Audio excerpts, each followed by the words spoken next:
Got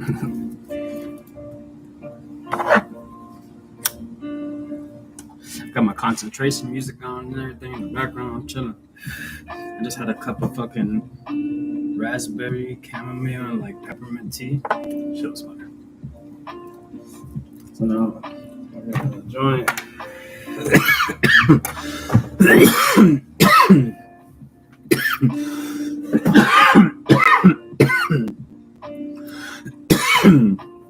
So started doing the research on like, you know, everything that's needed as far as like when I bring the truck down to Miami. You know, like I talked to the state, you know, who I'm already approved by. So they told me, they said, listen, man, you're legally allowed to sell food in Florida, no matter where you're at, according to the state of Florida, which is us, who you have a contract with. But some cities have their rules too. You know, it's like the mob, dude. You know, you're in my neighborhood, you want to sell drugs, you got to give me a percentage. Same shit, bro. I got to if I want to pull up and come from West Palm and from Boynton Beach and come down here and sell food, you know, which is the plan. It's been the plan for the past like 6 months to bring it down here. Man, like, I'm looking at everything I got to get. I got to get a business tax receipt, mobile food vendor permit, mobile food vendor permit, zoning and site specific permit, food service license, health permit. It's a lot of shit. I have a lot of things already. I have a couple of inspections, a lot of stuff done. Like the state inspection, I already passed that. So there's a couple of things I already have done, but they make this so impossible for you to make it like for you to profit off this stuff. A lot of this stuff is like, there was 3 things already on there that I saw that every year, two of them are $200 a year. So that's $400 a year for 2 extra licenses I got to pay. I still got to pay for my LLC every year. I still got to pay for my truck's insurance every month. So then there was another thing that was like $350 a year annually, and then some other annually fee or whatever. So it's going to be about $1,000-something, over $1,000 a year I got to pay just in renewals, just because I'm a business selling in the site of Hialeah. You know, it's crazy shit, man. It's all about the money, bro. So whatever, it's worth it, bro. The truck's made $40,000 in 21 days before, so it's possible. So we're gonna make it happen again. You know, this time I'll be hyper close to it. You know, instead of me having to drive so far to try to partner with somebody who doesn't even have like the same mindset as me. You know what I'm saying? Like, you know, when you're in a partnership with somebody, you just gotta understand that you guys both have to be on the same page. You know, so if you guys both don't agree on the way that you want the business model to be, it's not going to be successful, man. So it's just, you know, I also I already got my fire suppression system and my hoods and extinguishers checked. Commercial vehicle registration. Must register the food truck as a commercial vehicle with the Florida DMV. Don't already got that? I got a tag and shit. Do you know what I'm saying? Like, sometimes ChatGPT gets so into detail that like, it might be shit I don't even really need. I already have an EIN number, business structure, and liability insurance. Many operators form an LLC. Yeah, that's what I already have. I already have that. See, one of them is $200 a year. One of them is $250 through $500 a year. One of them is $100 to $300 per year. One is $50 to $200 per year. One is $500 to $3,000 per year. So yeah, bro. Insurance, commissary, fire and health, mobile food vendor permit, food service, mobile vehicle license, business tax receipt. All that just to operate, just to sell tacos, bro. All that. It's fucking awesome, bro. I love it. Fucking make it harder for me, bro. Come on. Make me spend more money. Come on, let's go. Every time something challenges me, it gets me excited, bro. Come on, I haven't had to apply with DPPR, already got that. Contact the Hialeah Business Tax Division to apply for a business tax receipt. Apply with blah blah. Try to Miami-Dade Health Department for a health permit and food handler certificate.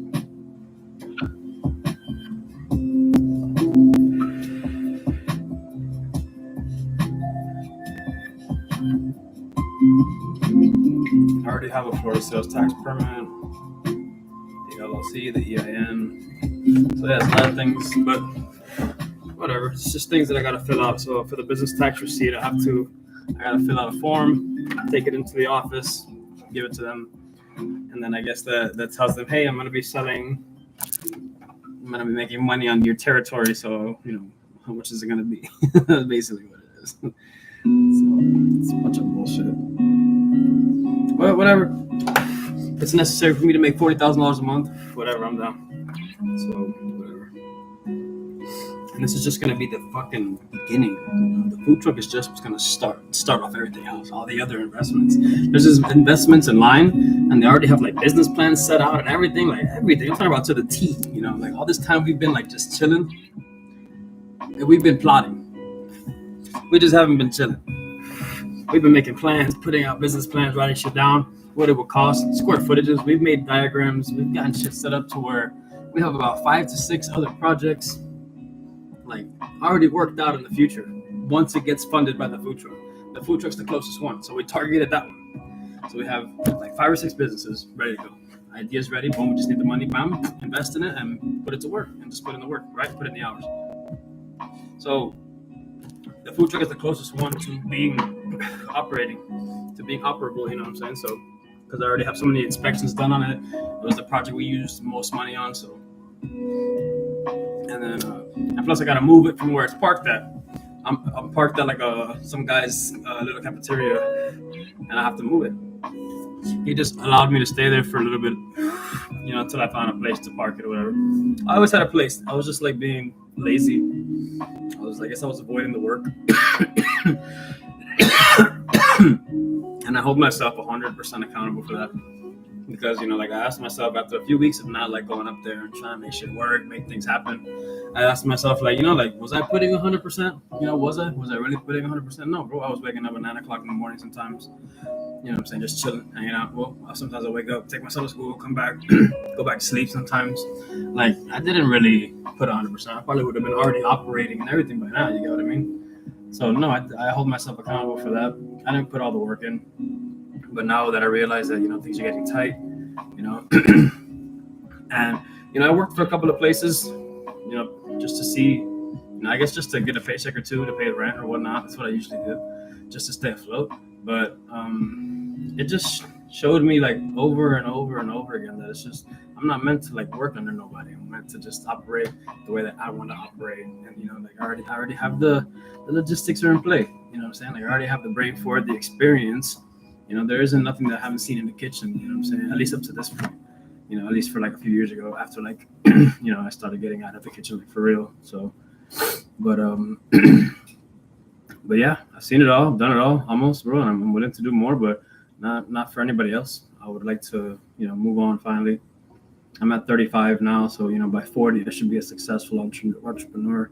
So where, like I have, stability where, the businesses are essentially running themselves, at that point, with management involved, corporate things, like, different levels like that, like with HR and all that type of stuff, things that, let it handle itself, So that's the goal, man. Like, but also one of the goals is also to get to that is to invest in a high yield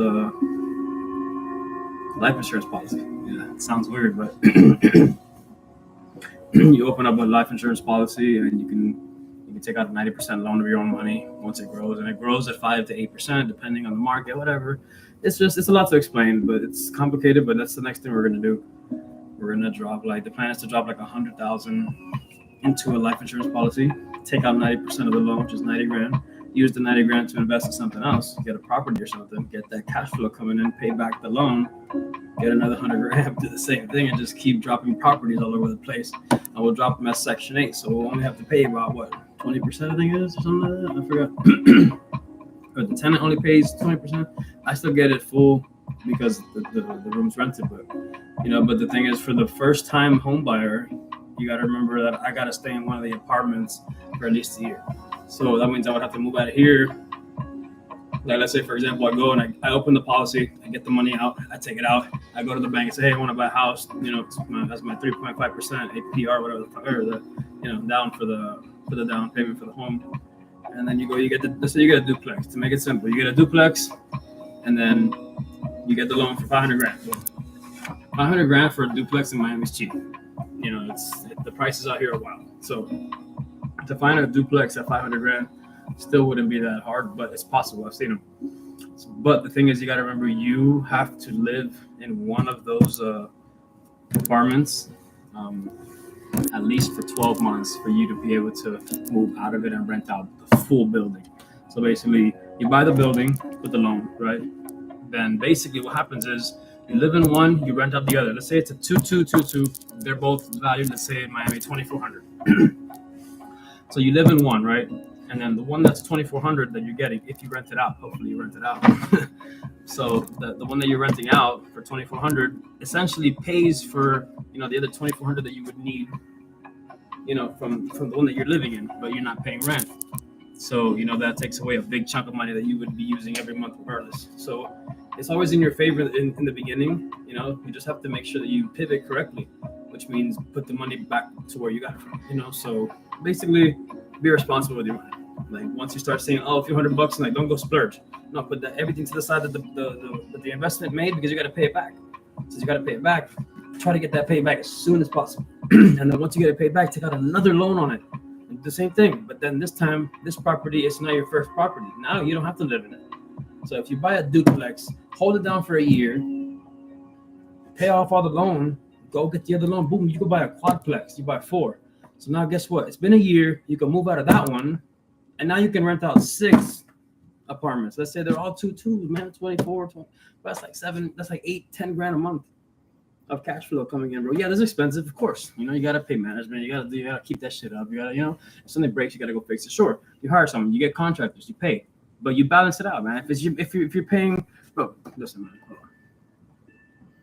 Let's say 2,100 times what? How many apartments was it? 6. That's $14,400 a month. Even if you spend $7,000 that month in like maintenance and paying people's salaries. Oops, what did I press?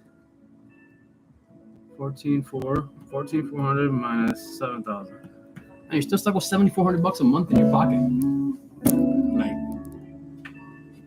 who gives a fuck? You can have a badass place. Let's say you have your own. Let's say you're single, and you have a badass $3,000 for 1 bedroom. You pay $3,000 in Miami somewhere you still have $4,400 left, $400 in groceries for the month. You got 4 bands every month left over. What do you gotta pay? Your car, $600. Your light, $100.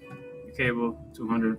You're still left with $3 grand a month from one investment. You know what I'm saying? The quadplex and the duplex. So now with all this extra money that you decide what to do with it. This is where the discipline comes in. That's why you get that money, you put it back into the properties. You pay off the loans. You get another loan. You go buy a fucking 10-unit property. Spend like $5-6 million. Boom, on a loan. Pack of that. Use other people's money. OPM. You know what I'm saying? There's a thing in the finance world. It's called OPM. Other people's money. That's a thing. It's very popular in the finance world. You know what I'm saying? So like, when someone says, "Oh, you know what OPM is?" So yeah, automatically do other people's money. You tell us I got like this much. How much you give me? Boom, okay, your credit's good, okay, whatever. Boom, we'll give you $1 million. Then you take that $1 million, you go invest it in the property, bro. You make that shit back in 6 months, pay them off, bro. Then they say, hey, you want 5. You know what I'm saying? So, bro, that's how that shit works, man. Like people see that you make them money quick, so they want to put more money in your hands so you can go do it. So you can do it again and again and again and again, and everybody gets paid. So it's the food truck is the first step. That's the first obstacle to get through. Generate revenue with the food truck to fund the life insurance policy and to be able to take out the loan to buy the quadplex or the duplex. You can buy a quadplex as your first one. That was my goal. But the quadplexes were like, $1 million, $2 million. So, you know what I'm saying? Like, it gets harder to like, put in the work required. So that's 4 apartments. You would already have to be able to be making, you'd already have to get them rented out. So you can start paying either whoever's already managing it or the salaries and the I don't know, whatever. The costs that are, are going to come as soon as you buy the property. You feel me?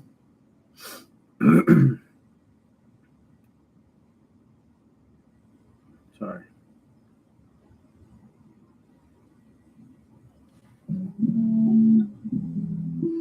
Yeah, man. So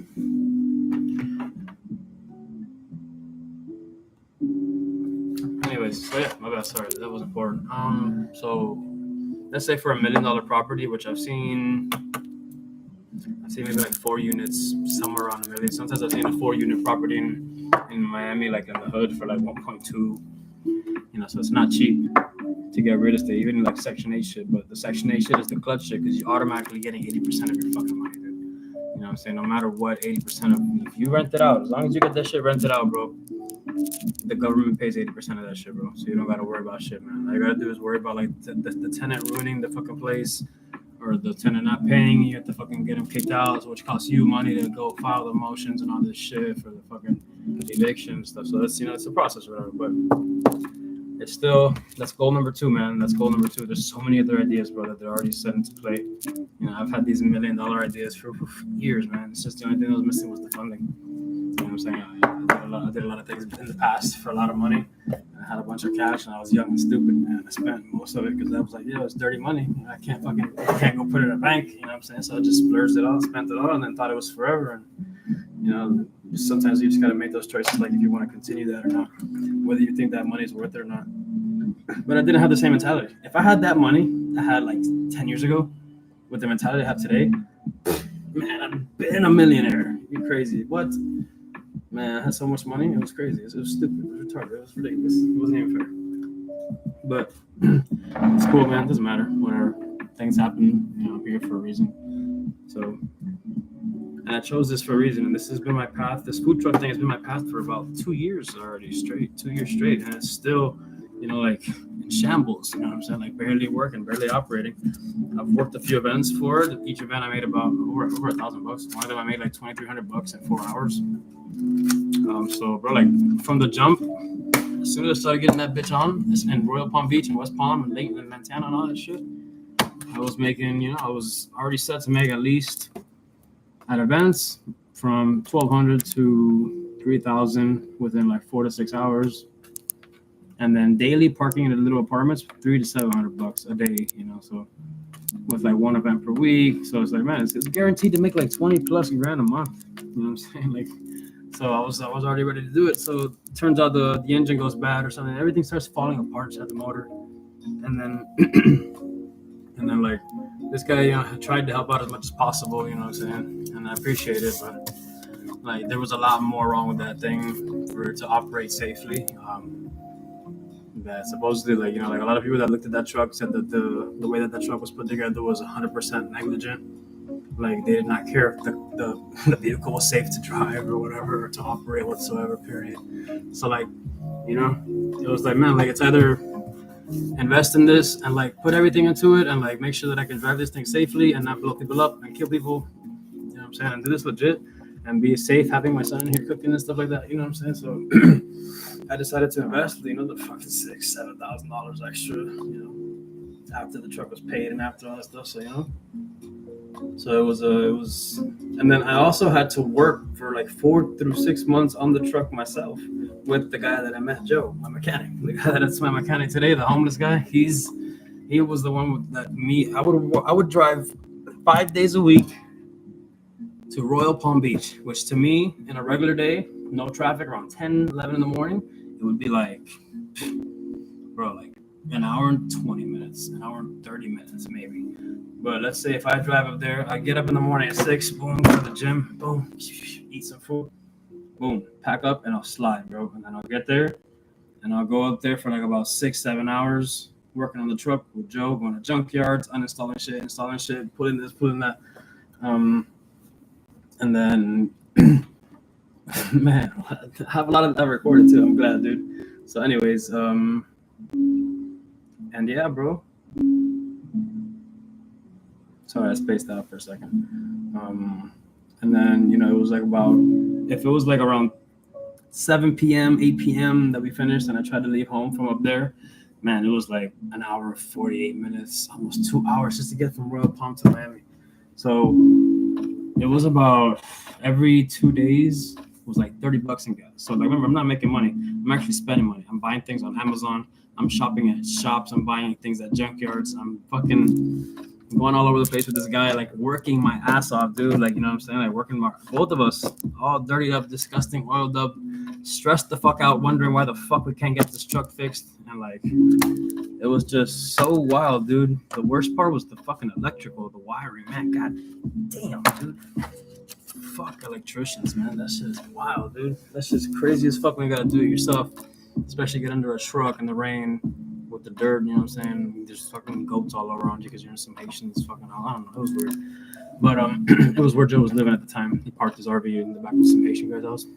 He was a cool guy until he started being a dick and wanted to kick him out. So whatever, fuck him. But yeah, we used to live in some guy's house, so we would do the work on the truck there. But it was like all dirt, so when I would show up there, I would drive an hour and a half up there. He's like, oh shit, it's raining. He's like, you think I came up here? You think I'm scared to get a little bit fucking wet, dude? Man, listen, I just drove an hour and a half. My back hurts, bro. Let's go. I need to get this thing running, bro. I spent so much fucking money on parts. Sometimes parts that we didn't need, parts that were the wrong ones that we couldn't return, parts that we couldn't even acquire that we had struggling with. You know what I'm saying? Like fucking, it was such a great fucking experience because I got it out of the way. You know what I'm saying? Like that was a big ass lesson. It showed me a lot. You know, I was sold more a project than a business. You know, when you buy a food truck that's operable, you know what I'm saying? That means that I can just set up shop and go. If I can't even turn the truck on, it's a problem, bro. You know what I mean? Like, there's a fucking issue. If I can't drive a certain way, if I can't fucking turn a certain way, or if I'm driving 40 and the truck's already like almost fucking about to flip, there's an issue, man. Like that truck was very, very neglected. But I kept the faith and I was like, fuck it. You know, everyone's telling me to sell the truck, do this, do that. I was like, man, listen, bro, you don't understand. I've seen that truck generate $36,000 in a month at 5 days a week. So that's not even 7 days a week. Me with the truck, I would work it 7 days a week because it's my truck, it's my money. Since I was just working for him, you know, it wasn't my money, so I didn't give a fuck. I would just show up, park, and let that girl cook and boom, you know, collect my bread.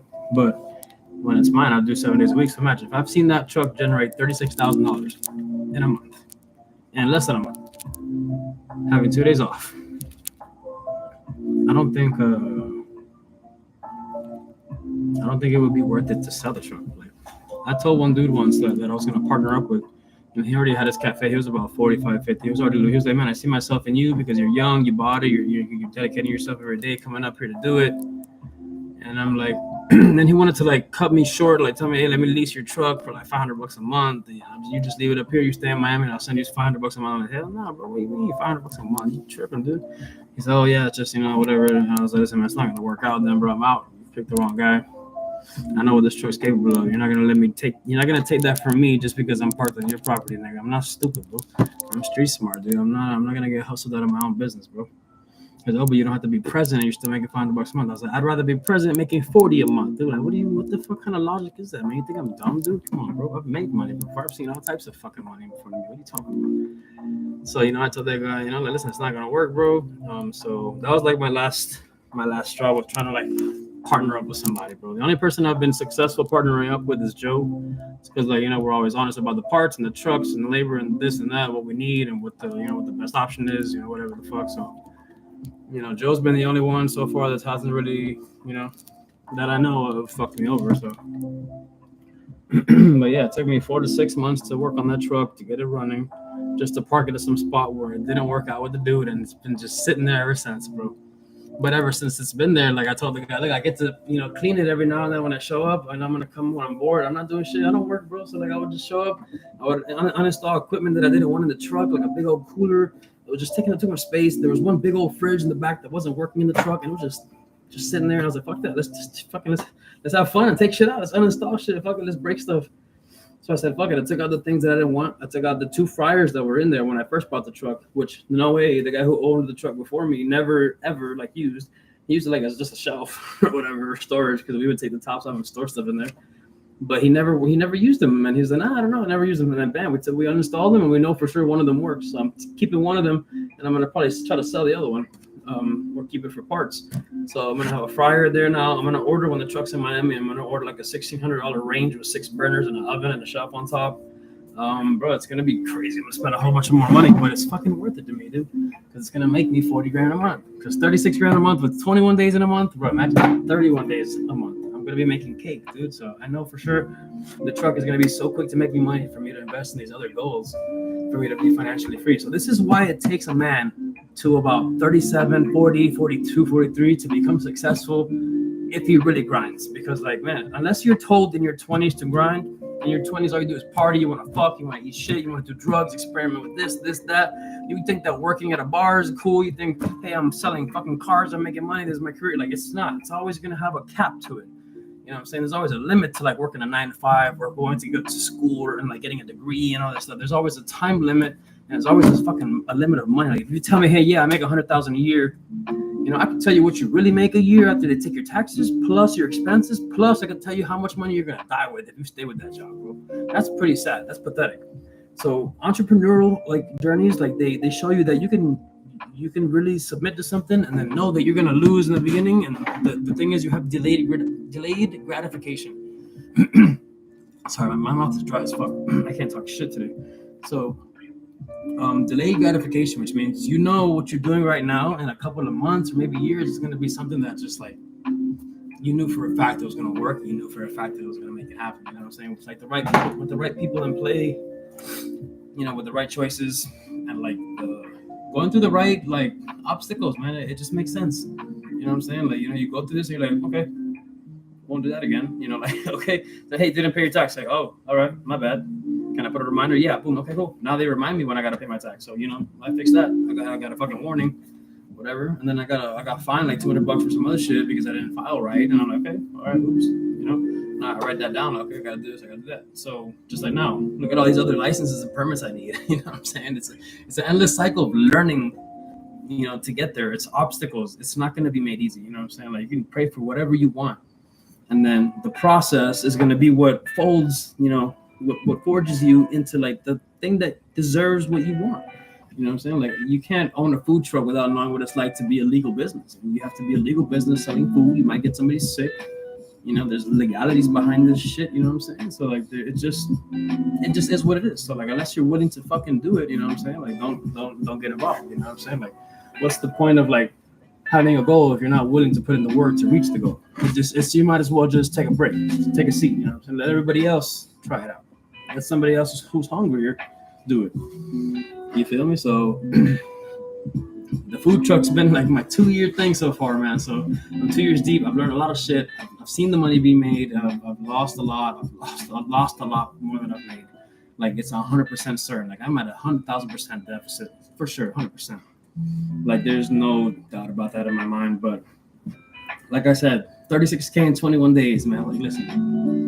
And that was with my partner, the guy who I bought the truck from, selling his menu. You know what I'm saying? Like once I implement my menu in my craft, I'm not saying anything negative about his. It works. It's fine. It's cool. But he uses like highly processed foods, you know, very poor cooking methods. You know what I'm saying? I'm not gonna even mention names or the business names, so you guys can't even say anything wrong. So you know what I'm saying? I got love for the dude, bro. He fucking helped me out, but at the same time, he put me through the obstacles. So I gotta thank him. Because when he told me the truck is all right, boom, now it's up to you. And I was like, wait, but you said you were gonna help me out. I said, yeah, I'm gonna help you out. Yeah, I'm gonna give you the food, you're gonna go sell it. I said, all right, cool. And it didn't work out because he has another truck. So like, it would be not worth the trip up there for me to up and get in the truck, pay the gas, go to the event, split the 50-50, and then drive back. It was just me. I wasn't making money, and it was tiring. I was exhausted, and I wasn't making money. And the truck would break down, and I was just like, man, I gotta get this truck 100% before I even try to operate. Because for me to be breaking down and like I can't make it to this event, that event because the car won't start. Listen, bro, it's just too much, bro. Like I need to be 100% ready to operate before I even attempt this shit. So it was quite a fucking journey, man. And these 2 years, like, man, I've seen it all, been through it all, man. I went through a breakup from 8 years, I think it was. You know, it's probably more affected on my son than anything, you know what I'm saying? Like, because they still have kind of a relationship and whatnot. But whatever, she's weird now. She's fucking, you know what I'm saying? Women without a father figure in their life, they're hard to fix. So, but anyways, besides the point, man, the truck's almost ready, bro. But like, it's almost ready to bring down here, and now I got all these fucking things to pay for, which is not gonna be fun. It's gonna be a lot of offices, a lot of phone calls, a lot of bullshit, so a lot of clerical work, which means a lot more videos. So all this is to document my journey and my food food truck thing, and I put it on YouTube because it can't be accessed like on my phone or anything. So if I fuck this phone tomorrow, you know what I'm saying? Like it'll be gone. I'll forget the iCloud. I put it on YouTube. This looks salsa, so on YouTube, and you can find all my videos. So I'll be able to get all these videos, or I always have these videos passed down or whatever to whoever I want them to, just because they'd have something to remember me for. You know what I'm saying? I was a hungry motherfucker, man. I had the fucking mind to do it, bro. So I did it. I became a millionaire. I'm not a millionaire right now. I live in an apartment that costs $1,750 a month. Walls marked up, cabinets a little messed up, roof a little messed up. There's a hole in my roof right here. You can't see it, But I'm grateful for it. You know what I'm saying? I haven't worked in 12 months. So like, if I were to go try to apply for an apartment right now, 1, I got like 5 felonies. 2, I haven't worked in God knows how long, so I can't show proof of income. I'd be homeless. I'd have to go back to like my grandma's or my parents. So I'm grateful every day that I wake up in this apartment. You know what I'm saying? Whether the fucking rain always gets on my balcony, whether damn my neighbors are loud, whether they play music at night, whatever the fuck, you know what I'm saying? Like fuck it, I'm grateful for having this apartment. Like I wouldn't be able to have peace living in a house with so many people, like my family, which I love you guys, but it's just, privacy is my peace, basically. You know what I'm saying? Like you see me make these videos, man, like ain't nobody else in here. Nobody. You know what I'm saying? My son's not even here. You know what I'm saying? So like whenever he's with Melody or my parents, he likes to stay over there because of the iPad and the other shit he has over there, whatever the fuck. And then so whatever, man. So yeah, man, I'm grateful to have this place because without this privacy, without this peace, I would never be able to write all this shit down, formulate all these plans, get all these menus written down. All this is a brand new folder. I have about 45% of it already filled out from top to bottom with recipes, ideas, things I gotta do, recipes that I gotta change, pricing, everything, budgeting, all that stuff. The orders, the websites I'm gonna order from, Restaurant Depot, this, that, that. Man, it's a lot of shit. You know what I'm saying? It's not even funny, bro. It's tons of crap that you gotta do, man. And it's not easy. And I'm actually willing to fucking help people out on it, Maybe show them these videos. So hey, look, watch this. This was my entire journey. This is what I did. This is what I fucked up on. This is what was important. This was what wasn't important. Yada yada. So yeah, this video is kind of long. So I'm gonna roll another joint, and I'll be back. I'll see you guys in a few minutes. Peace, bro. How do I get the fuck out of here again? I'm stoned. It's cold in here. Thank you, God. I love it.